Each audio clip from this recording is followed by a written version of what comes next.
আজকে দেখুন শেখ হাসিনা যে করলেন, সংবাদ সম্মেলন করলেন, উনি কিন্তু লাভবান হন নাই এক অর্থে। এই প্রথম উনি প্রকাশ্যে আসলেন, কিন্তু এই অনুষ্ঠানের ভিতর দিয়ে উনি যে জনমতকে তার পক্ষে নিতে পেরেছেন আমার মনে হয়। কিন্তু এই ওনার আবির্ভাবের ভিতর দিয়ে বাংলাদেশেও তার বিরোধী রাজনৈতিক পক্ষ লাভবান হয়েছে, তারা এটাকে দেখে কথা বলার সুযোগ পেয়েছে। ভারতেও বিজেপি লাভবান হয়েছে।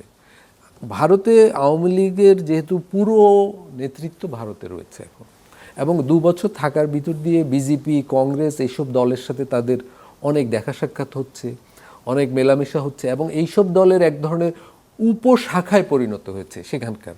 মানে ভারতে থাকা বাংলাদেশ আওয়ামী লীগ এইসব দলের আমি বলবো এক ধরনের সহানুভূতি অর্জন করেছে, এবং তারা বিজেপি বাংলাদেশকে যেভাবে দেখে, কংগ্রেস যেভাবে দেখে, সামান্য ফারাক আছে, কিন্তু এই দুই দল যেভাবে দেখে এখন ভারতে থাকা আওয়ামী লীগও বাংলাদেশকে ওইভাবে দেখছে বা ওইভাবে তুলে ধরে। আপনি সোশ্যাল মিডিয়ায় তাদের বক্তব্য দেখুন।